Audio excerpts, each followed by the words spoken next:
Chaque jour, les chercheurs du domaine agricole et agroalimentaire travaillent pour mettre au point des technologies pour améliorer la production agricole. Malheureusement, ces technologies avérées atteignent difficilement les producteurs. Au niveau régional, les réflexions ont abouti à la mise en place des parcs de technologie et d'innovations agricoles, communément appelés technoparcs. Notre agriculture peine encore à atteindre son plein potentiel.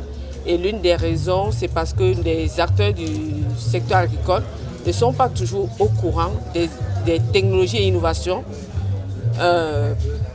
qui ont un haut potentiel de transformation de la vie du paysan et de la société. Il est important que nos pays atteignent leur souveraineté alimentaire. Et cela n'est possible que si on améliore nos façons de produire et notre capacité de production. Et nous pouvons le faire grâce aux technologies qui sont mises en place par nos chercheurs si les différents acteurs du monde agricole étaient au courant et les adoptaient.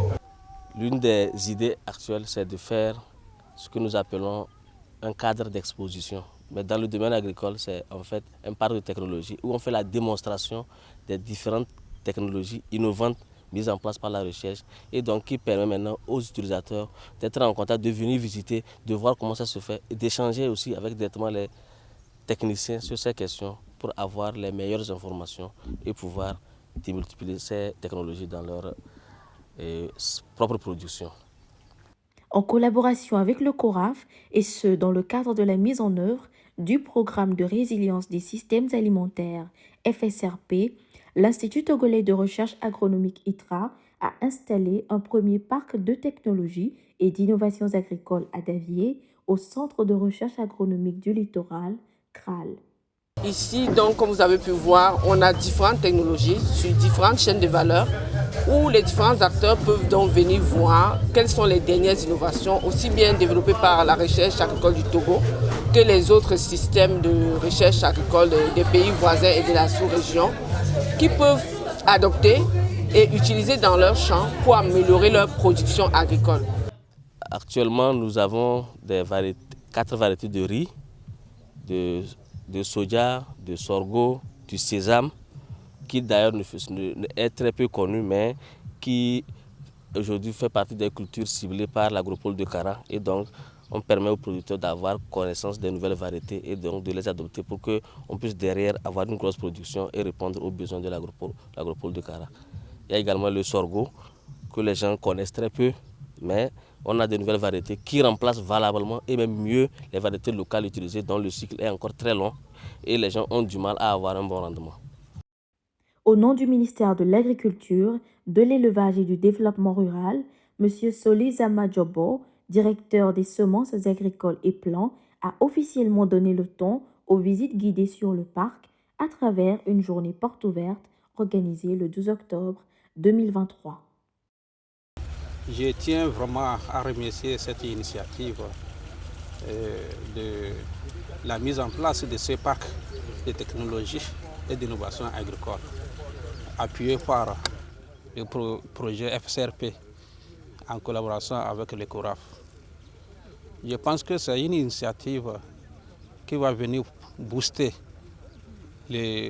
l'agriculture togolaise. Sur ce parc, nous voyons que les semences du riz sont développées, les variétés de haut rendement qui sont ici pratiquées, de même que les légumineuses, à savoir les soja qui est là, il y a les maïs aussi, les différentes variétés à haut rendement qui sont ici implantées, où les producteurs peuvent venir, les semenciers peuvent venir visiter et se l'approprier afin de pouvoir vraiment professionnaliser leur secteur.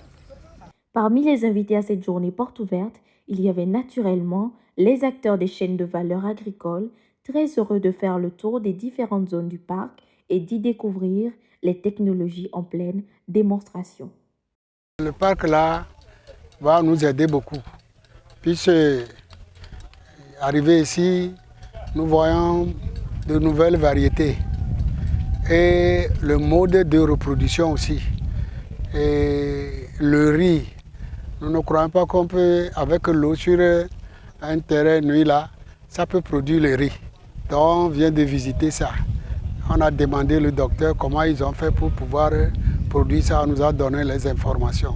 Donc l'ITRA, ce qu'il a mis ici, ça aidera beaucoup les producteurs de semences dans la région, ou bien dans tout le Togo. C'est la première fois que j'ai découvert du riz, dont le potentiel est de 10 tonnes à l'hectare. On a trouvé également du maïs, dont la production potentielle est de 10 tonnes à l'hectare. Je crois que c'est des innovations technologiques très fortes qui pourraient contribuer vraiment à l'amélioration de la production agricole au niveau de nos paysans. Cela permettra à terme d'améliorer ou bien de renforcer la sécurité alimentaire, qui est le souci du gouvernement et de tous les acteurs qui interviennent dans la production agricole. Donc à mon niveau personnellement, j'ai déjà pris les images, les photos que j'ai commencé par envoyer à mes amis producteurs, tout en les rassurant que bientôt ces variétés seront à leur disposition pour qu'ils puissent les tester, les produire, les reproduire et les commercialiser. Tout ce que l'ITRA fait, c'est sur l'ensemble du système de production agricole, y compris l'élevage.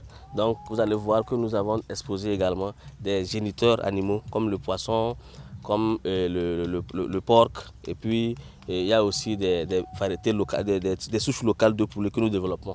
Mais au même moment, nous permettons également aux fabricants de machines agricoles de pouvoir exposer leurs produits pour que les producteurs aient connaissance aussi des différentes machines disponibles actuellement sur le territoire pour pouvoir mécaniser et leur faciliter leur travail quotidien.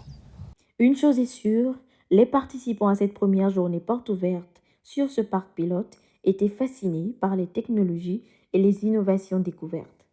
Toutes les dispositions sont prises pour favoriser le partage d'expériences lors des visites guidées à Davier.